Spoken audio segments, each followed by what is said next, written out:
Welcome to the Coach's Table Podcast, where coaches come to grow personally and professionally through real-world application and online education. What is going on, everybody? Wow. First week of football, man, just right around the corner. Super exciting. Couple days away. College athletics is here. For those of you that are just now starting this year, you probably started school yesterday, today, this week, whatever the case may be. So it's pretty freaking cool. It's exciting how fast everything moves, and football season is upon us.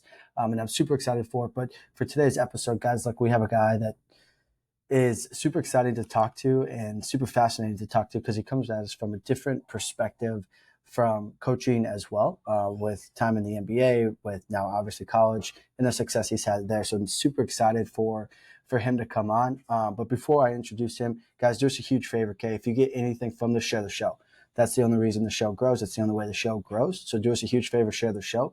On top of that, if you get something from this, if you get any sort of value, if you get any sort of education, if you get any sort of entertainment, do us a huge favor, leave a review.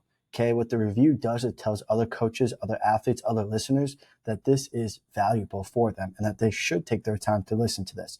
So share the show, subscribe, and then leave a review. Those are the things that we ask, which is super important to help us grow. You guys have been doing a great job so far, but we ask that you continue to do that because that's the only way the show grows. So without further ado, Mr. Oliver Houston the fourth. What's up, man? How's it going? Good, bro. You? Doing well. Can't complain. Man, how the fourth, huh? Yep. I'm the fourth. Dad, grandpa, great-grandpa, no middle name. No middle name. Always used to go by Lil O whenever I'm around my dad. Now I like to joke with him that I'm Big O even when he's around. Yeah. Until a little one comes along. Bigger O, huh? Yep, exactly. That's awesome. Is it weird, like when y'all at family stuff together and they're like, hey, Oliver, and like four of y'all look up, like, which one are you talking to? Yeah, so now it's just me and my pops, me and my dad now, and it's just one of those, it's kind of, they call him Uncle Bubba. They still, A lot of them call me Lil O, even though, just turned 30, and they're still trying to get out of that little mode of calling me that, and yeah, a lot of times it's Dad or Oliver, and they're trying to get used to it. So yeah, that's what's up, though. Family. Yeah, man. Well, it's always interesting because typically like family names, like a middle name is a very common like traditional family name, like whatever the case may be. Like this is our family middle name for the second boy or whatever. Yeah. It's just like it's expected, and then you get like the seconds or like a third, but a lot of times a fourth. That's. Are you going to name your kid Oliver Houston the fifth? I keep getting asked that question. More than likely. Really? Whenever that may happen. Yeah. Whenever that is, I probably will. Man, that's cool. Keep it going, right? Okay. I wonder how many times, like consecutively, somebody's named it like the fifth, the sixth, the seventh. I've never seen somebody with like Oliver Houston the 10th. Like I've never seen that. Like, somebody's got to break it. Back to the King days. Who knows? Might need to bring that back. Might need to bring it back. We'll see. Shit, we might as well, right? Like now that's a legit family name. Like don't mess it up. You're not a lineage. Yeah, you're not a like real individual. This is like a family thing now. Yep. That's what's up, man. So school started for y'all. How's everything looking? It's going well. Yesterday was their first day. It's first week is always kind of like we consider it syllabus week. They're all getting acclimated to their classes. They're all trying to find their classes, going across campus, trying to figure out how long it's going to take them and everything. So right now with basketball, we're just kind of doing open weight room, open gym, allowing them to come in, just get some shots up, get an extra lift in, whatever they want to do. With volleyball, they're already kind of completely rolling. We got our first match, our first invitational tournament this weekend at the Mississippi State. That should be a good one. And then women's tennis will be getting started this week. But other than volleyball, the other two are kind of, ready to get going. Volleyball's already full speed. Man. Who y'all play? volleyball, we've got Northwestern State on Friday, Eastern Kentucky on Saturday, and then Mississippi State on Sunday. Ooh, you guys are gonna be Nice tournament busy. to start off with. That's gonna be fun. Yeah, really good one to start off with. I'm That's excited gonna to see what the girls got. that's gonna be a lot of fun. So, okay, from a basketball perspective, y'all had a very successful year last year in the Sun Belt, and so kind of talk to me about your thoughts a little bit on what would it take for y'all to repeat this year, or what would it take for y'all to have another successful season? I think that understanding that, there's a quote out there that kind of says something about success can numb you. Um, there's a lot more to that quote, but my main portion of it, success can numb you because it makes you think that what you're doing is enough still, even though you got to kind of pick it up a little bit more. I think with these guys, what we implemented last year was something I like to call defend the code. And it's 5 words, and the 5 words are being consistent, prepared, relentless, passionate, and unselfish. And I keep trying to tell them on a daily basis, if we're able to live by those 5 words, I think we can be successful again. And that's not just in the weight room, that's not just on the court, that's in life. And I just want these guys to understand that anything's possible. We're able to repeat the success that we just had as long as we understand that what got us that success last year, we need to kind of hit on a little bit more this year.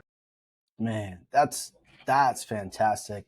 Kind of, I know we were kind of talking about this a little bit off air and stuff, but kind of for those that are listening, those that are watching, kind of tell them how the Defend the Code started, because it's something, it's a unique thing, but I think a lot of people are in similar situations as a strength coach working with teams.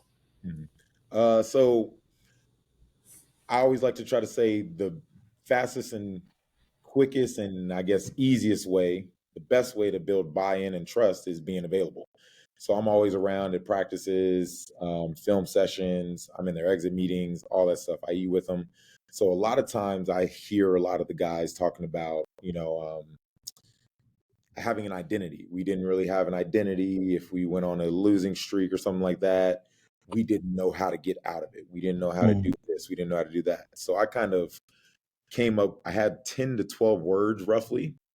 And throughout that last year, I just kind of started asking them what these words meant to them, what these words brought up emotion wise when they heard them, what the definition was to them without looking up the definition.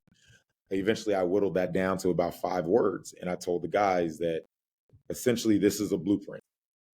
This isn't my thing. I want this to be y'all's thing. This is a blueprint. And at the end of the day, you decide how you want to build the finished product, whether you want to use plywood, styrofoam, cardboard, concrete, steel. At the end of the day, it's up to you. But if we live by those 5 words and we embody those 5 words, I think that we can be successful on and off the court. And that's something that I've extended to my other 2 teams as well. So. And how's everybody else kind of been? Have they been receptive to that? Have they had some resistance, or was it kind of like, heck yes, let's run with this? I think at the beginning it was one of those like, oh, this is a cliche phrase. We got to break it out on something again. And then eventually, as I would start kind of plastering it around my offices, saying it more and more, head coaches started saying it a little bit more.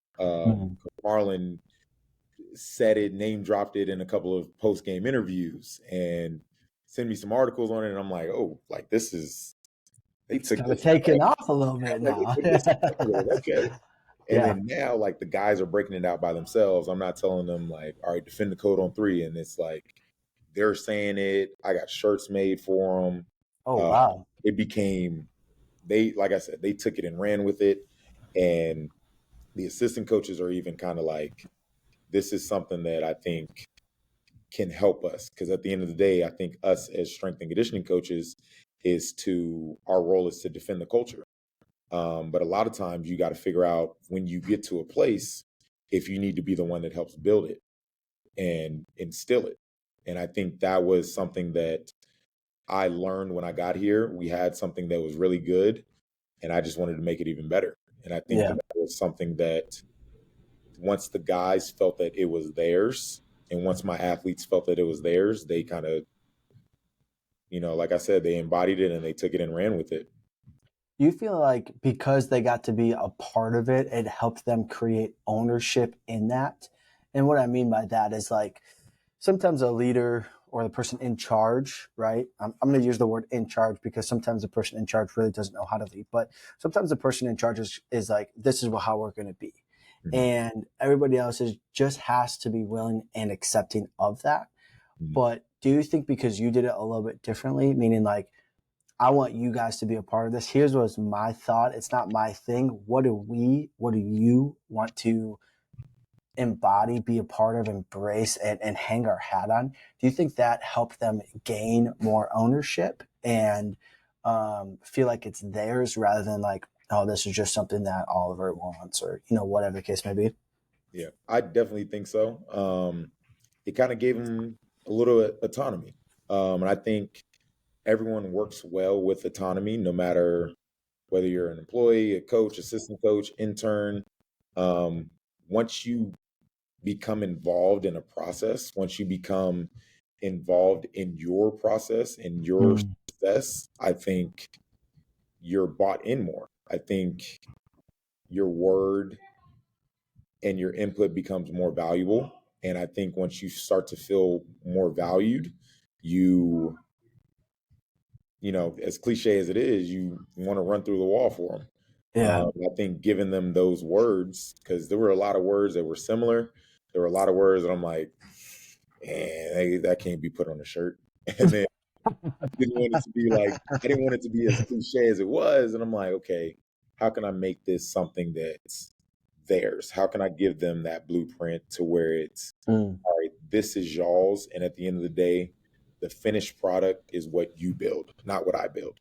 Because Yeah. at the end of the day, I look at this as, I look at a team as like a puzzle, Okay. and that's something that our volleyball team is, you know, that's their word for this year. But I even look at it for all of my teams. I think the head coach and the coaching staff, they have the end picture, Sure. and their picture is what's on the front of that puzzle. And I think each individual in that organization has 10 pieces, 5 to 10 pieces, however it may be. And I think each piece needs to fit where they need to fit.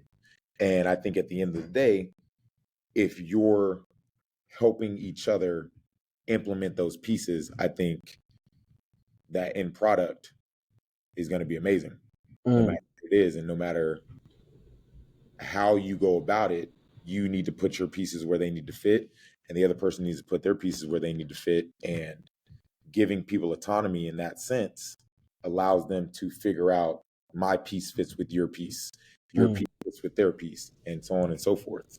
And I think that's how you become successful. Yeah. Do you think, okay, so going up with that analogy, because one thing that teams talk about a lot is kind of like know your role, right? Mm. And so do you guys tend have really good role players? And what I mean by that is like not that only one person can score, not that only one person can rebound, but like what are you best at, right? Are you a better passer? Cool. Like make sure you're passing, right? Are you a better shooter? Okay, maybe we want you taking more shots. Like whatever the case may be. Is that kind of similar to your thought process with the puzzle, or is that kind of different completely? I think I think roles can change. Okay, Um, for sure. I think I think everyone can help in more ways than they think they can. Mm.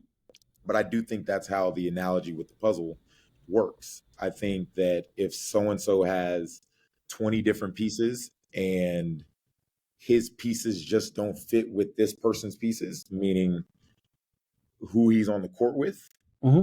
but they fit with this next portion that comes in, I think that that can be successful. I think if, say, hypothetically speaking, our point guard is a facilitator. He Sure. is the guy that runs the program. He is the leader. you know, and he's the passer and he gets everyone else going. But then you have another point guard that is the motor, that is the Yeah. scorer, that can lead by scoring and causes people to, oh man, we got to watch him a little bit more. I think that can open up other things as well. And I think everyone has their role. But I think at the end of the day, you have to trust your role, but you also have to know everyone else's role. Right. So, like I said, I know my 10 pieces, but I also know your 10 pieces, and I know your 10 pieces. And if my pieces don't fit with your pieces, how can I help you figure out where your pieces fit? Right. And I It's think actually, yeah, I think that's spot on. And I was talking to a friend of mine. We were talking about like business earlier too. And I'm going to make this relate. So just give me a second. But like, you're good. no. But we were talking about how like he had a guy come into his business and ask him, a couple of questions. And he's like, hey, look, as much as I want to help you, I don't think I'm the right guy to help you. I think so-and-so down the street is. And that gentleman, the customer, was just like, well, now it kind of makes me want you to help me, right? And he's like, yeah, but like you kind of already had it up in your mind that, we know that I'm probably not the right guy for this. You should probably go to this person down the street. And what you're saying is kind of the same thing, right? Like, hey, if we gel together, let's play. Or if I'm a facilitator, let's do this. And it doesn't mean that you're less than or you're not valuable or one is more valuable than the other. Because in games, I think you know this as much as I know, is sometimes you need that high motor guy to bring momentum back in your favor, to get the game started and whatever. And sometimes you need that facilitator and sometimes you need, and so it's not that it's bad what you have or don't have. It's just the win. Is it the best for the team? And knowing who fits where with what and with whom is super important and really interesting to kind of take a step back and look at, completely outside of physical capabilities and capacities. It's just like, how do they play on the floor together? Who does what, when, and where? Who can juke and jive? Who can score? Who can get to the rim? It's just all it's just so interesting to see when you're looking at it from asking questions standpoint rather than looking at the game from an entertainment standpoint. Yeah, I agree. I definitely agree. It's just, I don't know. It's just cool. And then you can see it too. At least I can see it in the weight room as well, because then you can start to see guys like become natural leaders or guys that pull back or guys that, just don't want to do anything and be like, hey man, I need you to do this. And they're like, nah, it's cool. It's cool. Like, no, bro, let's go. I like to think you can get that from them by putting them in environments to succeed. And a lot of times people say like you're a product of your environment, all that good stuff, however you want to say it, however cliche you want to use it. I think it's true, because if you want a tough culture, if you want a tough environment, if you want a tough team, you got to put them in tough environments. You got to put them in a tough type of culture. If you want a competitive team, competitive athletes, you got to put them in a competitive environment. And I think that's exactly how it is. I try to put them in positions to where their strengths are highlighted and, their weaknesses are somewhat hidden. I think a lot of times people harp on, we got to make your weaknesses stronger. Yeah. A lot of times if you just continue to make sure your strengths are highlighted and your weaknesses never show up, then it's like, I think that's better than causing your strengths to be down to where your weaknesses are at. Right. So I put them in environments during our Defend the Code days on Fridays, during our team competition days. I'm making leaders be the leaders. I'm making the quiet ones Step up. I'm making the quiet ones be the ones that have to step up, or I'm giving them a task that, okay, I know that they can solve this on their own, but I need the leader to make sure that they solve it on their own. And, all right, I know the quiet one's quiet. I know the leader is the loud one. That's fine. Let me put them in those positions to be those roles. Yeah. And it comes down to it to where I'm like, all right, now I need you to start being a little bit louder, quiet one. And then I'll have the roles flip a little bit, but most of the time, highlight people's strengths and pour into them and watch them soar. That's awesome. So talk to me about your Defend the Code days. Are they just always team competition? Is it, what does it look like? I think because people are now interested. So like, if you take those 5 words that Mhm. you guys have identified as what you're going to live by, what the program is going to be about, how do you then take those 5 words, create a Defend the Code day Mhm. to help ensure or drive the point home more that what we're doing is highlighting those 5 things or it's centric around that? Yeah. So I always have on those days, I typically do the same format. We'll do our active stretch, then we'll do something I like to call turn your computer on. That'll be a lot of like, tennis ball partner tosses, things that kind of get them woken up a little bit, waking the body up, Mm-hmm. waking the mind up. Then we'll go into some change of direction stuff and some plyos and, jumps, anything like that, agility Mm-hmm. work.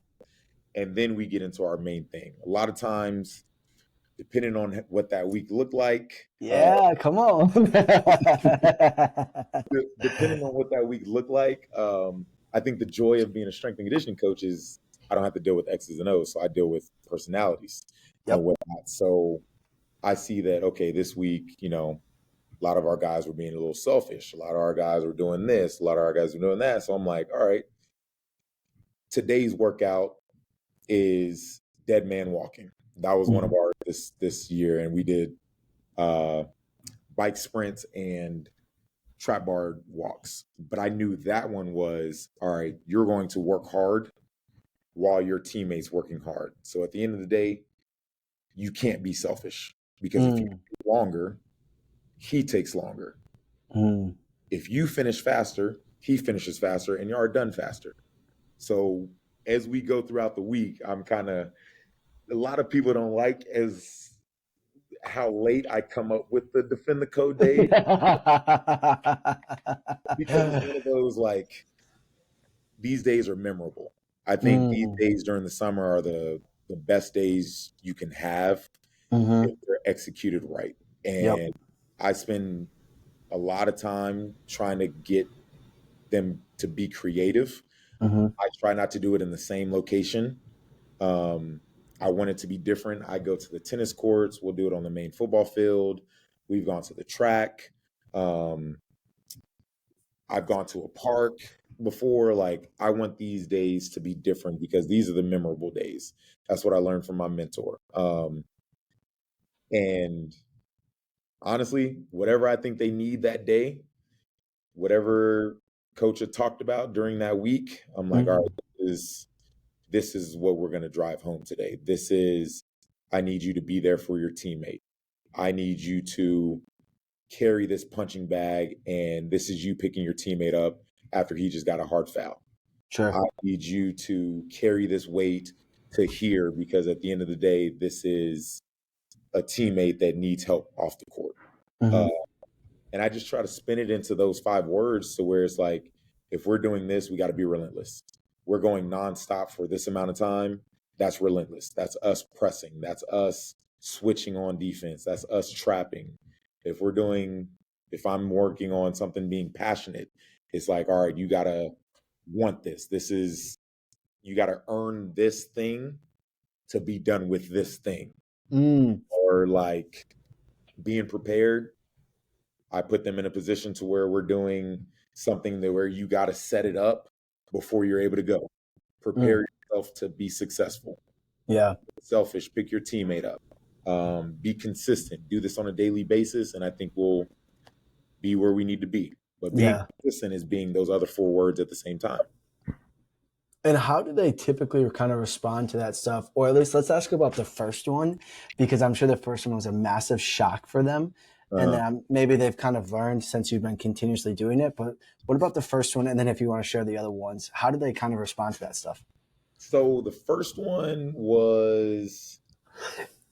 one I took them to the track, and we kind of that was more of a conditioning type day. They kind of knew like I didn't call that one a code name. I like to Mm-hmm. call code names, and I have our GAs and interns help me come up with the name, and I kind of give them a little bit of they come help me set Yeah, up man. everything. I take barbells, I take dumbbells and benches to the location. Wow. So getting them to come up with a name gets them kind of involved, and then I'm like, hey, can you help me bring these Play, Hey man, I need your help on like all of yeah, this. Like, so but it gets them yeah, bought in, and they're like, yeah, I'm a part of this. Like I'm not just rebounding on the court. I'm involved. right. But the first one, we was just a conditioning day. The second one, I think I called it Dead Man Walking. Um, I was literally listening to a song. I forgot what song I was listening to as I was coming up with it, and I was like, Yeah, I want to use trap bars. I want to use the bike, but I want to use this. And I'm like, nah, I should save that. But then I thought about it. I'm like, nah, use it, and then yeah, just be better next week. yeah. Just implement it a different way next week. So I used that as Dead Man Walking. They said that was the hardest one. Mm, That was the best one that they think. really. The next one I did was No Man Left Behind. Mm, We used our main field for football, our Cajun field, and we used the mezzanine, the concourse, and I had them paired up. We used punching bags, and I had each manager stay at a station. So you had to carry the punching bag all the way to that station, drop it. One teammate had to do a certain thing, pick the punching bag back up, take it to the next stop point or whatever. Next teammate had to do a certain thing, and they had to make it all the way across. If they dropped it, they had to go back to that checkpoint. wow. So for me, I tried to get them to understand, like, you got to be unselfish. If you Mm, get tired and you decide to drop it, and your teammates like, no, no, no, let's go, let's keep going, and you decide to drop it, you got to go all the way back to the checkpoint. You got to hit that thing. You got to pick the bag back up and then go back to the next checkpoint and continue to do it. So I'm like, everyone's tired. We're all right. tired. At the end Yeah. of the day, you got to get it done. At the end of the day, that trophy's right there in the middle, and everyone's gunning for it. Like, Mm, either you're going to be relentless in your pursuit to get it, or you're going to let somebody else take it. And at the end of the day, we're the ones defending it. So I told them, defend the code, defend the trophy, defend what we got, defend what we earned. And then the other ones, we did Miami Heat Test. I had a playlist of a lot of good songs, starting yeah. with Fireman by Lil Wayne. As soon as I Great played start. Great start. Great as soon start. as I played that, they were like, oh, Miami Heat Test, huh? And I'm like, Yep. maybe. But they had already known that we had that one. And then I did another one where I called it Worlds Collide. I joined volleyball, and we did like a little team competition with that one. Mm, We had a dodgeball one. We had a capture the flag one. We had a relay race. Um, at the end of the day, I try to have it to where it's extremely creative, yeah. something that's memorable, but it's something that's like, man, that was exhausting. That was hard. But they're still talking about it. To this Mm, day, they're talking about, are we going to be able to do another one before we start the season? And I'm yeah. like, we might be able to fit it in. We'll think about it. But at the end of the day, I want it to be memorable. I don't want it to be monotonous in the weight room every single day. They're there. Right. I want them to enjoy these workouts, and I want them to come back to these workouts. Mm, And mm. I just so happen to, you know, I look at myself as a mad scientist some weeks, and you know, try to make them creative, as creative and chaotic as possible, to where Yeah. I'm accomplishing the change of direction, the jumps, the plyometric drills that I want. Just so happens we might be doing it in, you know, on the track or at the soccer field or, you know, Wherever else. you know, Yeah. we'll figure it out. Yeah. And the guys love it. So how deep into is that just a summer thing for y'all? Do y'all do that probably into late September maybe? Or is that kind of an unspecified, like when you kind of feel like it's time to kill it, you kind of kill it and then it's basketball time? So it was a every Friday thing. It was Mm-hmm. that was our Friday workout. So this year I was able to kind of get them, 4 to 5 days a week, depending on how long that I would keep them. But it was every Friday for June and July. Some Fridays we would do more team related type things, but I always Mm, want it to be we're ending the week on a good note. This is what we did throughout the week.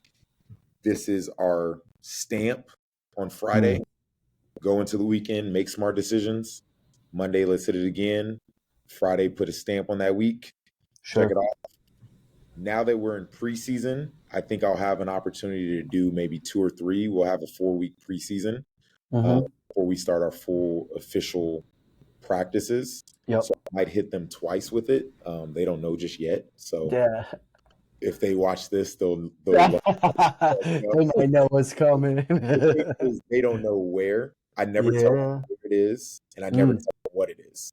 Mm. So at the end of every Thursday, we send out a text message to the group, and we'll send this long explanation. We'll throw in some defend the code words. We'll throw in the message behind it. I always try Yeah. to turn it into some type of like team mission. Mm. Like, this is what we're trying to accomplish. This is what it is. Boom, code name. So now throughout the night, in the morning, they're all trying to talk to each other like, code name, no man left behind. What does that mean? Code Yeah. name, dead man walking. Like, what does that mean? They said Yeah. this, they said that, they said this in the text message. All right, you think we might be doing this? And now they're all kind of like, I don't know what's going on. And then I'm like, all right, let's head to the track. And they're like, what? And then we're all jogging to the track. That's our warm up. And then they see 3, 4 benches lined up on the tennis court. They see a whole bench with the Yeah. dumbbells, with some boxes lined up, and some trap bars and Yeah. assault bikes. And they're like, man, what do you got us doing today?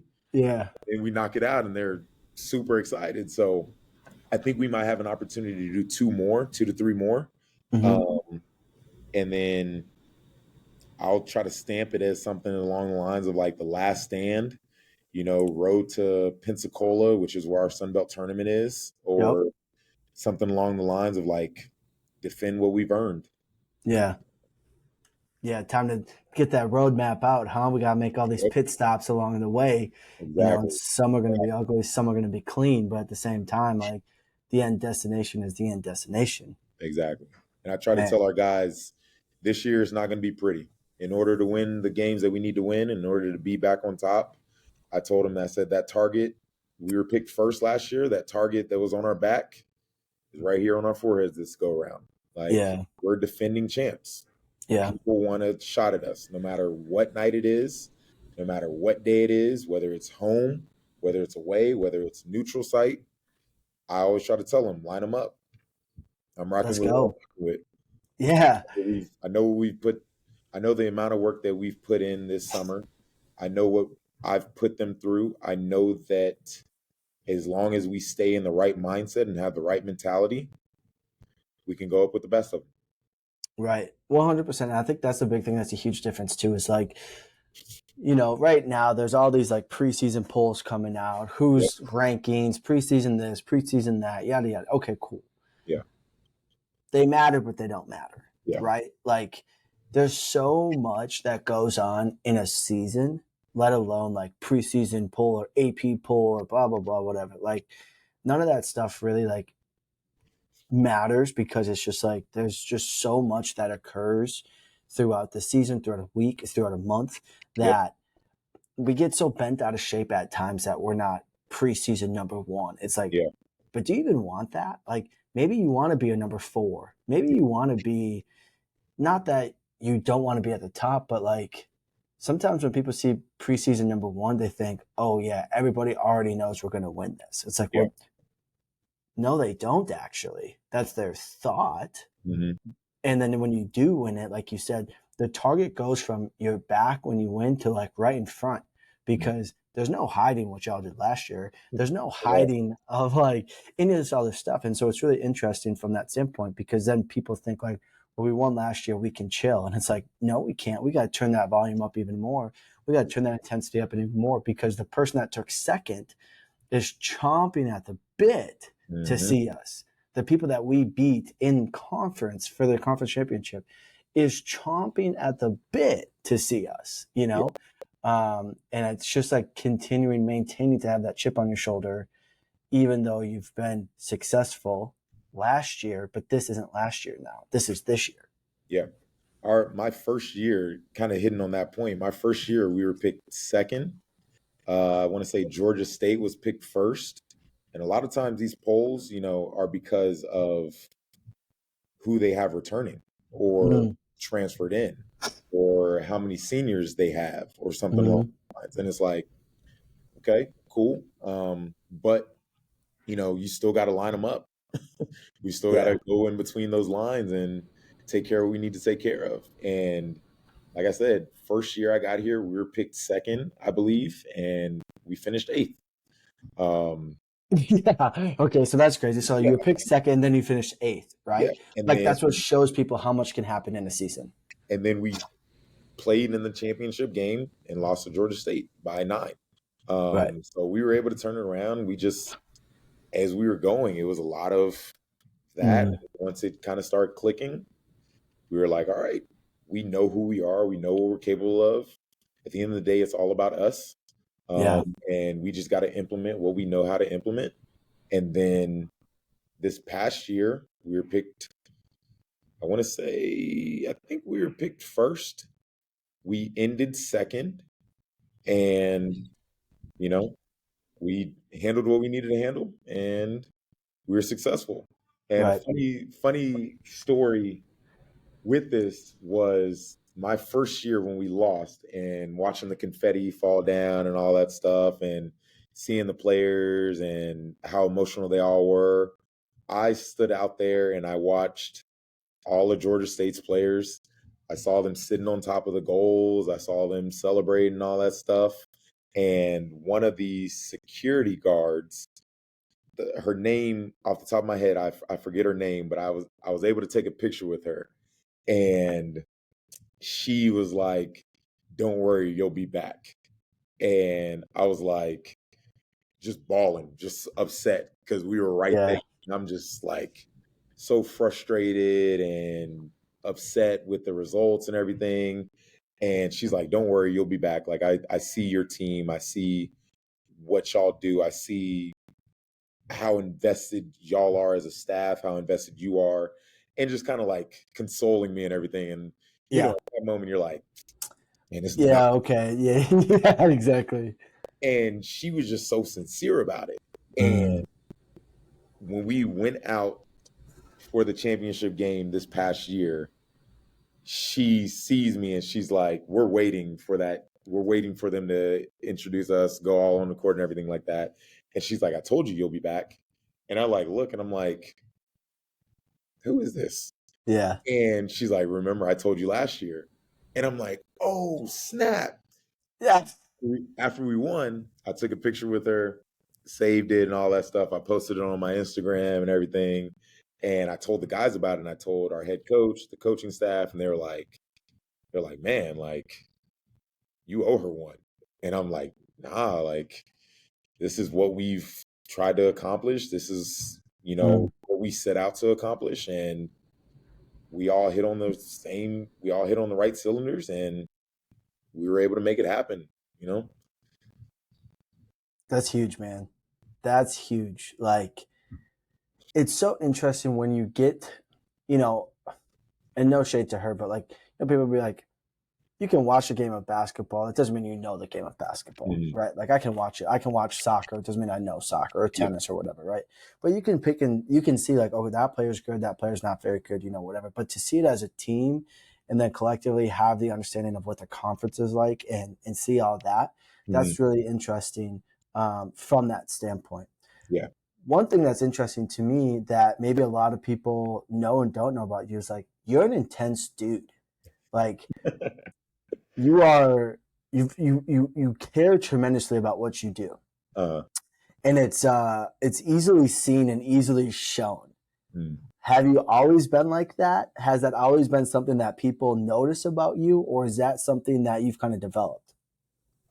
I feel like I've always been that type of guy. When I played, um, I was very energetic, very passionate, but a lot of times, my mom always talks to me about how some of the coaches used to tell me I was always like too nonchalant a lot of times. Mm, Um, that was just kind of me being in a zone, I guess you would say. sure. Um, I always like to think contagious energy. Yeah. Um, and I think I always try to radiate positivity. I always tell myself at the end of every single day, I ask myself 4 questions. Did I serve? Did I inspire? Did I work hard? And did I compete? And if I'm able to answer yes to those 4 questions, then I feel like I had a pretty solid day and I can build on it. If no, then I see where I slipped up at and I try to hammer that point home a little bit better the next day. But I always try to preach contagious energy. I always try to have my athletes feed off my energy. A lot of days I won't have it, and they understand that. And the more that I'm around and the more they're around me, they see that, it's a lot going on. I do have 3 sports, and I do give a lot to those 3 sports.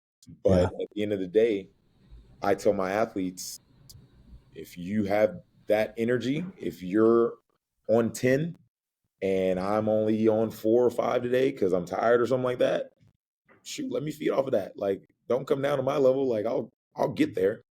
Hmm. Give me a second, give me a minute or two. Let me breathe a little bit. Let me get some sun or something like that. Yeah. I'll be right back. Yeah. I like to I like to make sure that my athletes are good. I like Mm, to give them everything that I have. I like mm, to think that at the end of the day, we're building cathedrals. And I might not see the end result of it, but I'm trying to help them understand that although you're having a bad day, although that you're tired, although you may be stressed out about something like that, like, hey, let's make the most of this situation right here and right now. mm. And if I need to be that person that helps you get to that mode, by all means, let me be that person. Yeah. By all means, don't hesitate to let me be that person. Mm. I know when to bring it down. I know when to ramp it up, but a lot Yeah. of times I stay how I am. And 6 a.m. workouts, you know, You I'm, ready for him? I'm ready for them. I'm blasting music. Uh, Yeah. every Friday this year, I listened to a different workout. Listen to a different song at the beginning of that day. And Mm. those workouts were at 6 a.m. and that playlist is playing at 4:30. Wow. And I post it. And then I started getting some requests from some of my players, and they're like, Yeah. "You got to sing this next time. You got to sing this next week." And I'm like, "All right, that ain't really my vibe, but like, I'll give it a play and whatnot." But then they kind of see that, you know, although I do have a lot on my plate, my job is to help them succeed in any way possible. My job is to help them tap into their God given abilities. Mm. And how I think I'm able to do that best is by bringing energy and allowing them to see if you have the right mindset and if you have the right mentality and if you come in with the right attitude, you can accomplish a lot of things. Uh, Yeah. and I think that's one thing that you can't control is your attitude and your energy. Yeah. Try to help be that for them if they need it. Yeah. Absolutely. And do you feel like that trickles down into them as well? Because a lot of times, in a team of 15, let's go like a third or third or third, right? You have about, and maybe it's not even that much, but pretty close. You have about 3 to 4 guys that you feel like you always have to bring up, Mhm. right? And then you got about 3 or 4 guys that you feel like, all right, they can be swayed either way, Yeah. right? Or maybe 1 or 2 guys, and then 6 or 7 can be swayed either way. And then 1 or 2 guys are always juiced up, ready to rock. Do Mhm. you kind of feel like with your contagious energy and positivity and just care that you feel like you've helped sway consistently those people to be similar rather than being down in the dumps? I would like to think I do on a Mm-hmm. daily basis. Um, One thing that I always try to do is like I said, with being around as much as I'm around, I learn a lot of small little things about them. Like I know Yeah. one guy loves anime. I know another guy um, will listen to Lil Durk. Yeah. I know that's his main person. That's his main go-to. Like he Yeah. knows word for word every song. I got another guy that loves Rod Wave. So a lot of times, like, you play into it if you see a certain individual For that's sure. kind of like down that day or something like that, you know, like I said earlier, put them in a position, putting them in an environment to Hmm. succeed. If that person that loves Rod Wave is, had 3 or 4 tests that day and they might have not have gone the way that they wanted to go during those tests and they're down, exhausted, stressed, the first song on the playlist for my workout or during practice is a Rod Wave song. Yeah. And you start seeing them like doing one of these, Hmm. and Hmm. like I know it. And I'm Yeah. like, yeah, and I kind of like Like, do one of y- these. yeah. Okay. Like you good, bro? Like, yeah, Exactly. like, Exactly. Like I start getting them a side eye and I'm like, this the favorite song, right? This the one that yeah. you listen to all the time. And if it is, I'm like, all right, let me add other songs and then let Yeah. me play another Rod Wave song. And then it's Hmm. like, all right, he's kind of here now. Yeah. He's Yeah. in a good mindset to be where he needs to be right now. Mm. I think that's you taking the time to learn your athletes. I think that's you taking the time to be around your athletes more often. Yeah. My mentor taught me once my language becomes their language, I can help them better. Mm. I think That's that, a huge thing. yeah, and I think that's more so not just my language and their language on the court. I think that's music. I think that's video games. I think that's anything in life in general. Mm. I joke with all my athletes and I'm like, I got a coach's hat. Coach's hat on.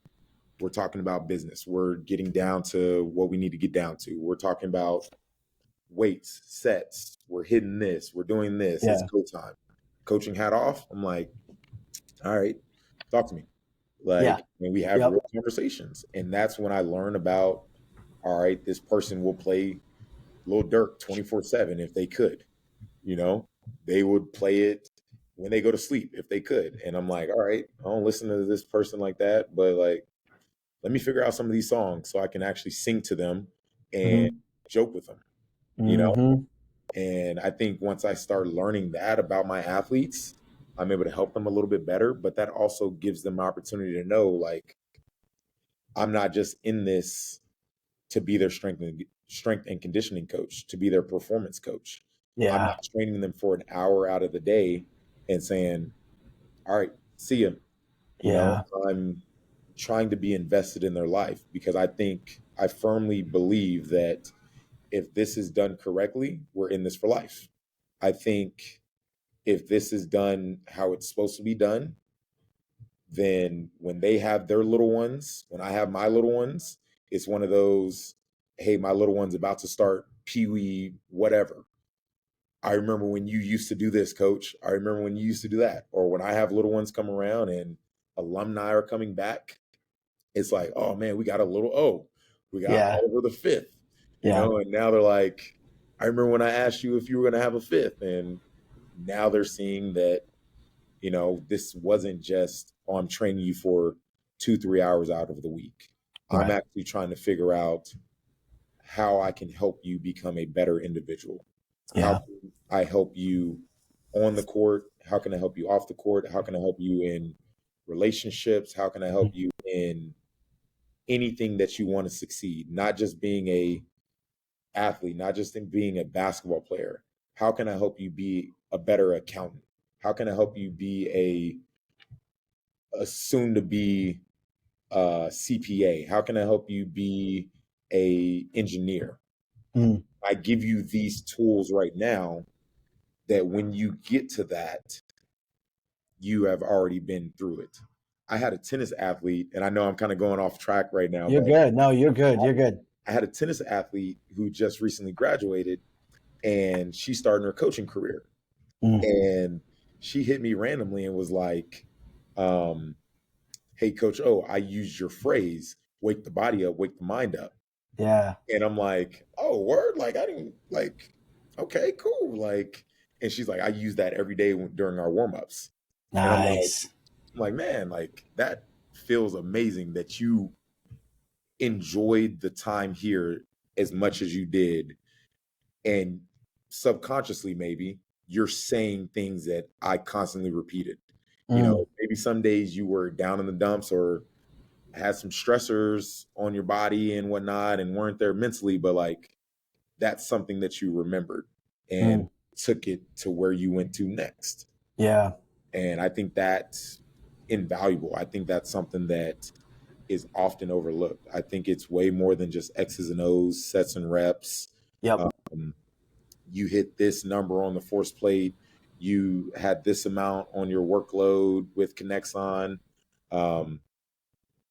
Those things can't tell me how you're feeling that day based on you had 4 exams. And if you don't pass the 4th one, you get a B, and you've never had a B in your entire life. And you and your girlfriend got in a big fight last night and you don't know how to handle it. Yeah. Exactly. Yeah. Like those things can't tell me that. But having a conversation at lunch, at training table, during dinner, during an away meal, I learned a little bit about that. I learned that, oh, okay, I see you've been down a little bit because, you know, you've been arguing with your brother. Yeah. And you and your brother have a great relationship and y'all never argue like this. Like, it's just something that's, you know, as you continue to go about this, like I said, if it's done the right way, then we're in this thing for life. I'm hoping that all of my athletes that I ever come in contact with, I'm hoping that I built a good enough relationship that we built something lasting that, you know, if you decide to hit me on Instagram, call me, DM me, or anything like that, that I'm able to respond to it, that we had a good enough relationship to where you feel comfortable doing that. And you hopefully take something with you, you know? Right. Yeah. Man, I could not agree more on like, yeah, you know, sets and reps are cool, but they're not that cool, right? Like, yeah, you know, learning this training method is cool. And sure, you should probably know it, but it's not that cool. But like to your point of what you said earlier, like we don't deal with the X's and O's in the sport. We deal with personalities. And to get to know personalities and have influence on personalities, you have to get to know that person. And like what you said, and I agree with it, like when your language becomes theirs or theirs becomes yours, that's when you know that like you're starting to make an influence. I look at it as like when you're in a relationship. Like if you say something like, for instance, I say like, yeah, like all the time, right? Like, and people that know me know that I say that. So it's like if you start seeing somebody and you start saying that and then they start saying that, you know, like, okay, cool. Like we understand each other better now, right? And to your point with that, it just makes so much sense. And you can like, some people do it to try to be cool and talk like them to be liked. But I don't think that's the perspective you're coming about it from. And if you are, I'm not talking about you, but I'm just saying if you're listening and that is the perspective you're trying to come at it from, I think you're taking the wrong approach then, right? But it has to be genuine, like you're saying. It has to be like, I actually care for you. I actually want best for you. I actually want X, Y, and Z because that's what's really important, right?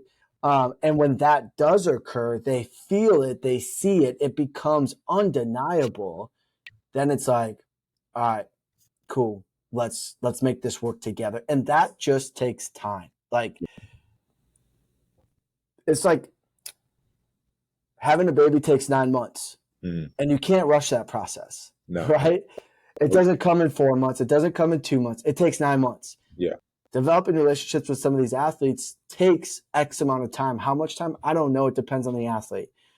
But it takes time and you can't rush that process. And you know? And my mom and dad, my mom specifically, she always says they can smell fake. They can smell fluff. And so that's why for me, I'm like, I think I've learned the best way to do it is to be available, you know, and being around. I do open weight rooms. When I have open weight rooms, I give them autonomy over whatever they want to do. Like you do some conditioning. Cool. What you want to hit today? All right, let me plan it out to where I think it could be beneficial, but you want to run on the treadmill? Cool. Here's what I want you to do on the treadmill then. You want to just stretch? Cool. Let's do a stretch. Mobility session? Cool. Let's do a mobility session. But I love it because a lot of times people are like, man, oh, you're always here. And I'm like, well, I mean, I'm working on this. I'm doing this. I had time for myself, so I'm good. But I also had a random hour, hour and a half where I had 3 athletes come into my office and just sit and talk to me because they were waiting to get treatment. Or they were sitting and talking to me because they were waiting for the training table to open so they can go eat. And they had just got done shooting or something along the line. So instead of them going home and then missing lunch or dinner, stayed around. And there's kind of BS. Yeah. Exactly. So I'm like, all right, let's talk. Let's chill. You want to talk about this? Let's talk about this. You want to talk about something performance related? Let's talk about something performance related. But I want it to be an opportunity for them to, sometimes get away.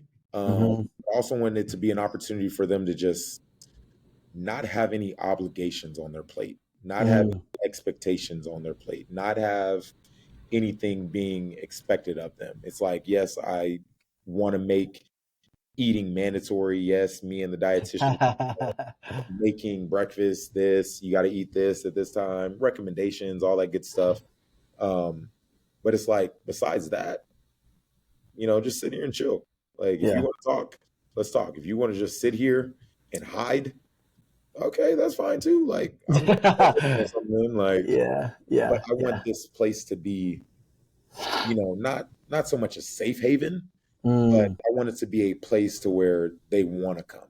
I don't want them to be afraid of the weight room. I don't want them to be afraid of my office. I don't want them to be like, man, every time we go into the weight room, we got to do this, or it's this hard workout. That's why my within the code days, like I said, a lot of times aren't in the weight room. We're in there every day of the week. Let's take it out somewhere different, So I think that's really key in that. Yeah, that's awesome, man. I think that's fantastic too. I'm the same way. I'm like, if you just want to come kick it, bro, just come kick it, man. Like, just come talk, bro. Like, we're playing music, we're bumping, we got food. Like, just come kick it, man. And I think they appreciate. I feel like in those sessions at that time, you get so much more than we're just training. And if they only see you in the weight room, they're only going to correlate you in the weight room, right? And if they don't see you at practices and they don't see you out and about and they don't, this, whatever, like, they're only going to correlate you with the weight room. And if they don't break bread with you, if you don't BS and joke with them, if you don't make fun of them, like, you're just, I think, doing them and yourself a massive disservice. But when you are there, when you are available, when you come and kick it and you make fun of them and you're at this practice and you know their vibe and you can sing along to their songs and you can use their language and you can be a part of the inside jokes and all that other stuff, then they're like, I bet, like, he's like, he's the guy. And I think that's where things become really fun. And I think, and like I said earlier, a little while ago, my mom always said, they can smell fake, they can smell fluff. And I think, saying this to everyone watching, like, it doesn't have to be forced. Like, I've had conversations with interns to where I'm like, you don't have to have that type of energy that I always have. Like, you're still developing your coaching philosophy. You're still developing who you are. My office mate, he's like that sometimes. And I'm like, cool. We know that we're both good at what we do, but I'm not expecting him to, be how I am. Same thing with my mentor. Same thing with all of my mentors. We had a lot of similarities, but I was still trying to figure out who I was and whatnot. And there's a lot of times with, say, for instance, country music. I can't fake that. You love it. You love it, man. I can't fake that one. But like, if I got that are like, hey, we're in open weight room and I know that it's just them or like one or two individuals, and I'm like, I know they like country music and it's just them. All right, play it. Cool. Like, I don't think, like, I want you to feel good right now. I want you to want to be here and work out and do the things that I'm going to put you through. Mm-hmm. But they know like you can't fake it. I Yeah. don't want it to be, it has to be sincere. It has to be genuine. It has to be to the point where like I'm still going to expect a lot of things out of you, Yep. but I'm going to respect you and you're going to respect me. And it's going to be, I'm not going to pretend that I'm this way just to get more out of you. Like, I Right. don't think that's not the right way to do it. You want to play country music? I'll be like, all right, cool. Let's play like 3 songs. And then, we're going to have to change that playlist. Like, I'm going to be real with you. And then if you tell me you got a favorite song, I'm going to be like, all right, I'll listen to that favorite song. And if I I'll like let you it, get a I'll rock with couple it. and Yeah, then like, yeah. even Yeah. same thing goes with exercises. Like I've got some Yeah. people that are like, man, I really want to barbell hip thrust. And I'm like, all right, well, let's see how I can fit it into the plan. It might not be a main, but let's do this. This can help you with this, but I'm not going to be that guy that's on a high horse and be like, no, it's either this way, and then try to be bro Yeah. pal with you later on. Like, I Yeah. do understand that there's a fine line and all Mm-hmm. that, but like, Mm-hmm. you respect what I give you. I respect you as a person, and we can knock it out Yeah. and get it taken care of. It just Yeah. can't be any fakeness. It can't be any fluff behind it. Yeah, that's facts. And I'm not going to promise you it. I'm going to see how I can get it in. Yeah. And I'm going to throw you a bone because I think you get so far with throwing guys bones too, whether it's ab work, whether it's arm farm, whether it's, hey, bro, you got 10 minutes, do whatever you want to do. I don't really care. Yeah. And that goes so long. Like that goes so far. I think a lot of people firmly underestimate that. I think that just stuff, it just goes so far. But Yeah. bro, I'll tell you what, man, this has been fantastic. This has been great, bro. I really appreciate what you're doing, who you are, your thought process, your development of culture, even though in this strength and conditioning world, people hate the word culture, which is really interesting, but like whatever. And stuff. But I firmly am like enjoy your thought process on it, what you're doing, the success you guys have had. Appreciate you and I got to stop over there soon. We're not too far from each other, and so, man, I just want to let you know it's been great, and I appreciate what you're doing, and to like keep doing what you're doing, man. Thank you. It's been a pleasure. I gotta admit, this is my first podcast, so Heck yeah, let's go. hopefully I did pretty well. I said what was on my mind. I said what was on my heart. I was genuine about it. You had great questions. Appreciate that. And I hope whoever's listening, whoever's watching this, that you get something valuable out of this. This episode is sponsored by TeamBuilder. TeamBuilder is the #1 performance platform for strength coaches around the world. Their software provides coaches with an elevated experience when it comes to program development, data tracking, and staying connected with athletes and clients. Coaches also have access to consultations with TeamBuilder's in-house sports scientists to help manage and analyze data. Head to teambuilder.com and sign up with promo code TABLE to start your free 30-day trial. That is TeamBuilder, TeamBuildr.com, and sign up with promo code TABLE to start your free 30-day trial. Coaches, this podcast is sponsored by Samsung Equipment. They have been providing elite strength training equipment and professional weight room solutions since 1976. If you value product quality, great customer service, and a company with integrity, make Samsung Equipment your go-to. Visit them at samsungequipment.com and let them know the Coach's Table podcast gave you a seat at their table. That is Samsung Equipment, SAMSON equipment.com, and let them know the Coach's Table podcast gave you a seat at their table. Every interaction that you have, if you have the right mindset behind it, you can take something valuable from it. And I'm just hoping that I was able to leave a positive impact on whoever's watching this and whoever's listening. Absolutely. I think one thing that I got from this a lot is like sometimes in SNC we get so dogmatic and we get so like, this is how we do it around here, right? And it's just like, man, shut up. Like, you know what I'm saying? It's just, there's just an unwillingness at times to have fun, if that makes sense. Everything's always got to be about business. And I'm a businessman, trust me. Like, I know about that. But I think what I got from this a lot, not only a lot of stuff that we talked about, but like how you're like, let's just have fun with it. Like, let's make fun with this. Yeah. And we can still work hard and accomplish everything that we need to accomplish while working hard and having fun. Right. Exactly. And let your personality shine and do all of that stuff. Don't hide behind who you are or fake who you are because somebody isn't who you are, right? Like some old school coach isn't who you are, and their limited belief is then imposed upon you, and you now are less of who you are because of that person. And I think if anybody's listening, what Oliver's been saying, and I don't mean to speak for you, but what he's also been saying is like, be who you are. Like that's a big component of it. And like just don't allow other people to impose their limiting mindsets, their beliefs, their thought process on you. Like just because they do it a certain way doesn't mean it's the only way to do it. Just, you know what I'm saying? And I'm sure people will hate that, but like I really don't care.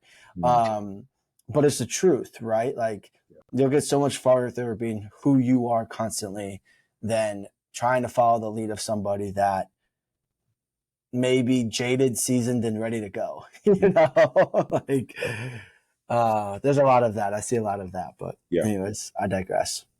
But this has been great. Oliver, where can they find you on social and to get in contact with you? So pretty much all of my social media accounts are Oliver Houston the fourth. So just type in my name, Oliver Houston IV, and you'll see me pop up. Probably the first one, hopefully. But if you can't recognize it, I'm the one in the picture yelling. So that's him. I promise you'll see him. Guys, go give him a follow. Go reach out to him. Let him know what a great job he did. I'm glad I was the first one that you could be on. I appreciate you being on, man. It was a great time. And no, it was really good. It was really good. I appreciate you. I appreciate you and everything that you do. Appreciate that. Yeah, guys. Hey, look, here's the deal. Do us a huge favor, share the show, okay? That's the only way the show grows. And then leave us a review. Those are the two things that we ask. Leave a review, share the show, subscribe, and send to a friend, okay? If you got anything from this, if you got entertained, if you got educated, if you're like, man, you know what? I agree with that thought process. Or I'm going to implement this. Or, man, I learned that.